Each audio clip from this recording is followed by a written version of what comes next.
ever wonder why nothing exciting ever happens around here?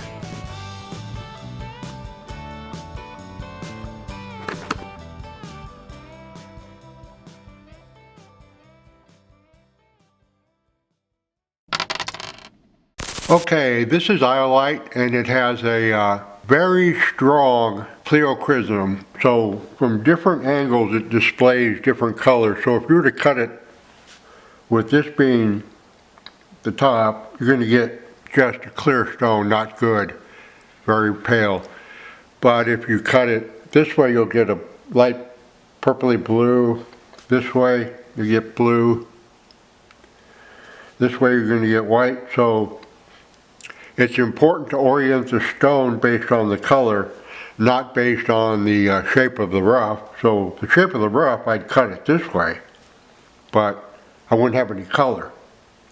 So I've got to cut the stone like this. So I've got to, first off, I've got to grind down the table, top of the stone, which I'll attach the dop to, and then we'll be ready to, and then we attach the dop, we'll be ready to cut our iolite. So when I put the stone in my transfer jig, I use some putty modeling clay on the bottom part that helps kind of keep the bottom level. It's not, the bottom part of rough is never flat, so that helps. And then I use a oversized dop in the top part to kind of make sure I'm centered where I want to be.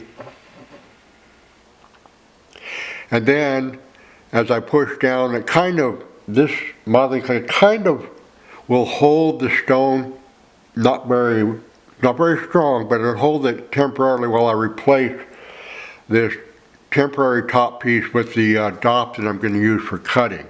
I chose this design, tessellation 14N, because it has the length to width ratio of 1.28, which is almost exactly what I need for this shape, based on the shape of this rough.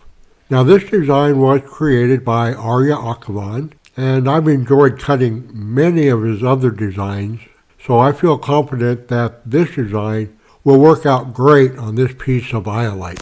So this is the dop I'm going to use to cut with, and the other dop was just to help center the stone.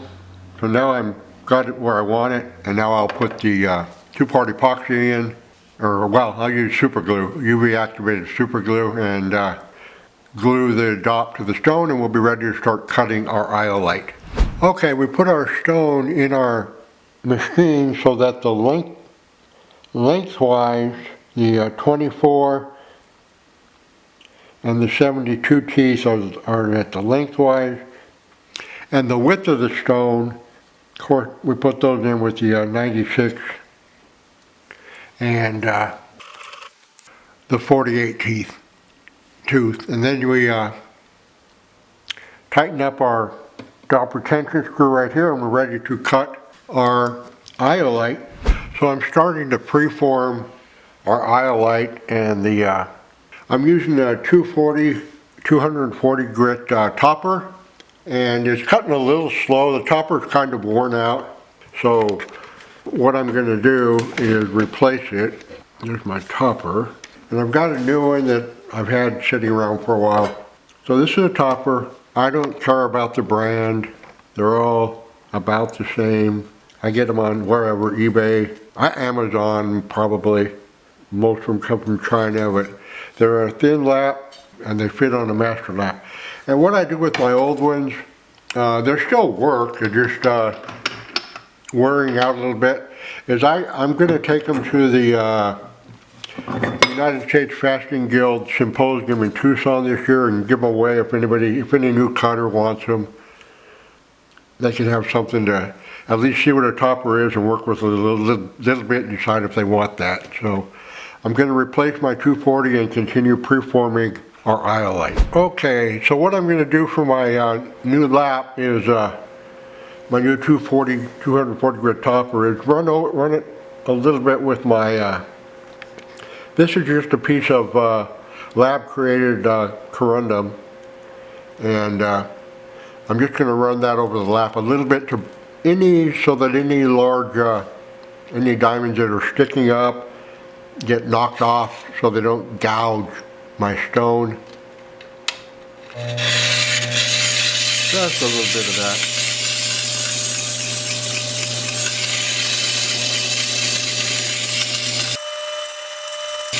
We just don't want any surprises with my Iolite when I use this 240 grit topper.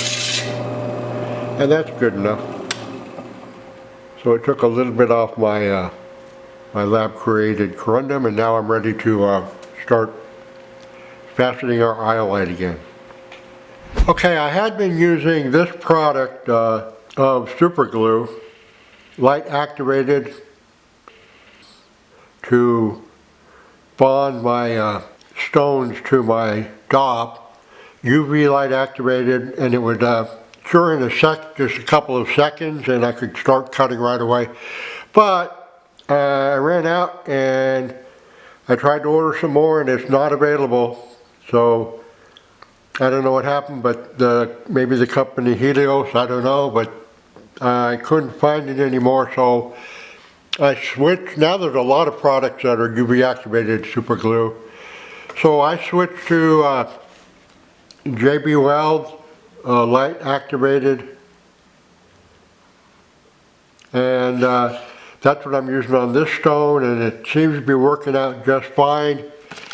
The super glue dispenser I like, so you can and you squeeze and it comes right out, and then once you get it set the way you want it, you on the other end of the dispenser, you just push the button and light activate it on the super glue, and it's cures right up and ready to go. So I just want to let you know that Helios is gone, and I don't know which one's the best product, but I'm now using JB Weld, and so far it's working fine. I'll keep you posted.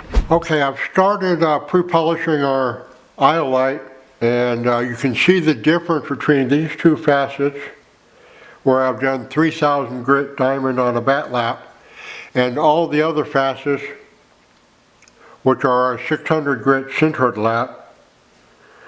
So you can see the difference. So this is pre-polishing, and I'll continue to pre-polish it, and then I'll go to probably cerium oxide on a tin lap for Iolite. I believe that'll work. If it doesn't work, I'll use diamond, 60,000 grit diamond on a bat lap, but I think tin lap with cerium oxide will work after I get it pre-polished. Okay, I finished preforming our Iolite with 3,000 grit diamond on a bat lap, and you can see the color really coming through, because in order to get the color, I had to cut it on this angle. But now, as you can see, there's a lot of rough left. After I polished the pavilion and transfer the stone, there's a lot of rough to cut the table. So, and the upper half of the crown. And I couldn't cut the stone this way because I wouldn't have ended up with the blue. I would have ended up with a kind of a gray color. So what I'll probably do is, once I finish polishing up the pavilion and put on the dop and I'm ready to transfer the stone, I'll probably take it to my trim saw and cut off, leaving enough to cut the upper half or the crown, and then this part I'll have a second stone, and I think that makes a lot of sense. So let me go ahead and finish, let me go ahead and polish up the bottom half of our stone. Okay, so I attached the other dop to our Iolite, then I took it to the trim saw and I cut it in half. So I have I have enough left over to make a second stone, and more than enough to cut the crown, the upper half on this stone. So we'll continue to facet our Iolite.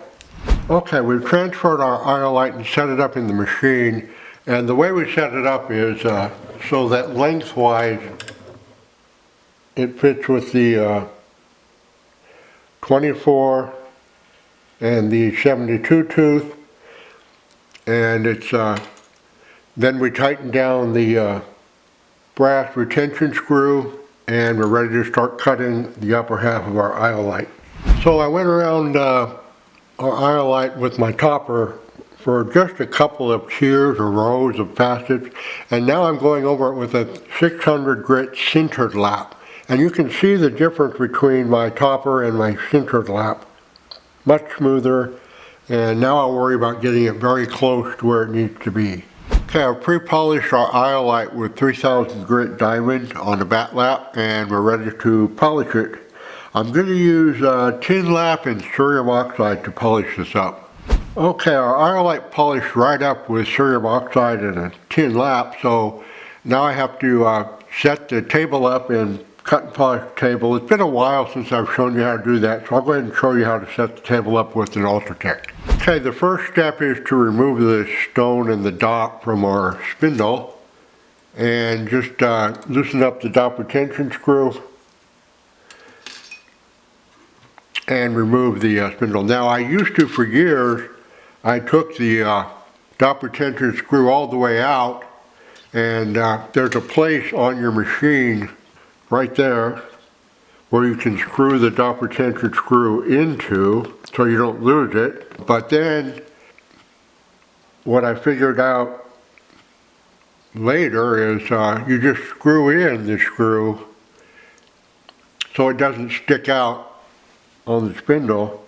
Screw it in and you'll never lose it, and it's right there. So that's the next step in preparing your stone to cut the table. Then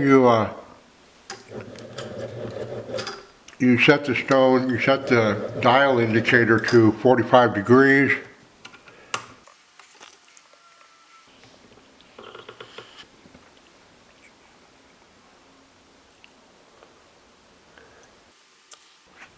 Okay, next you put your flattest lap on your machine, kind of have a table to work with, and my flattest lap is my ceramic lap. So then you take the two tools that come with the machine, the table adjuster and table aligner, and you put them in your spindle. That's why you put the dot retention screw, you screw it in so it's out of the way.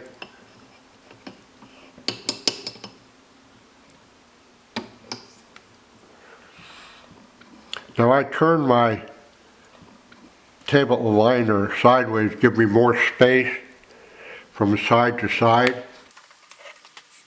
And when you're at 45 degree angle and a 45 degree table adapter, that gives you 90 degrees, and you just tighten up your tabling adapter and you put your stone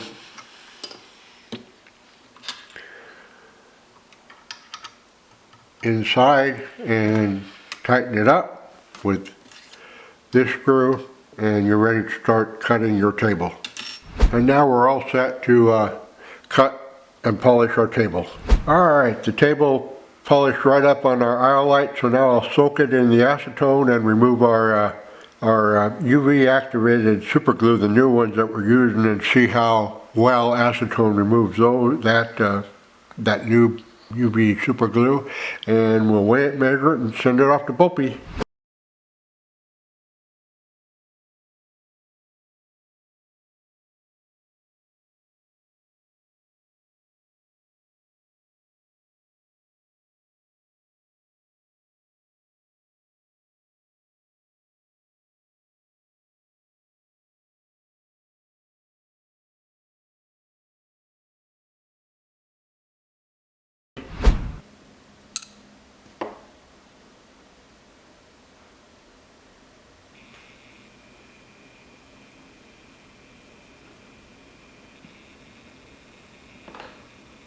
Okay, this is my bonus piece of Iolite, my second piece, and I'm going to cut that as well. It's going to be a little smaller than the first piece. I've got to bring it in to get rid of some of this surface problems here. and here. But other than that, it's already preformed, it's already centered in the stone or the dot, and we're ready to cut it. I'll use the same methods for cutting it. I'll start with a 240 grit topper, but I'll use the same laps as I used on the first piece of Iolite. Okay, for our second piece of Iolite, I've started preforming right here with a 3000 grit diamond on a bat lap, and the rest of it is with 600 grit diamond sintered lap. So you can kind of see the difference. It's much smoother with the 3000 grit diamond on a bat lap. So I'll continue to pre-polish it, and then we'll be ready to polish our second stone. Okay, for our second Iolite, finished pre-polishing it with 3000 grit diamond on a bat lap, and now we're ready to polish it. And I'm going to use cerium oxide on a tin lap, polish it up, and then transfer the stone, and we'll be ready to cut the upper half of our second Iolite stone. Okay, I'm testing out this UV resin called Let's Resin for doping my stones, and I'll let you know how it works out. And this is our second Iolite, and it polished right up with cerium oxide on a tin lap, no problems at all. And now I'm ready to soak it in the acetone, weigh it and measure it, and send it off to BOPIE with both Iolites. I just cut this piece of rough into an Iolite. Actually, I cut the rough into two pieces of Iolite. Now, Iolite's a bit unusual because of the way the color comes through. You have to orient the stone to get the best color, and in my case, that meant basically the C-axis or the end of the rough had the color. That made the stone smaller than if I had cut the stone for size, but I was able to save the color and make two stones out of this piece of rough. I cut this Iolite with an oval design that I've not cut before called Tessellation 14N by Arya Ackerman, and I like all of Arya's designs that I've cut so far, and this gemstone turned out beautiful with this design. I do recommend you give this design a try, and please let me know in the comments what you think of these gemstones and of the design. So, as always, happy fasting, everyone.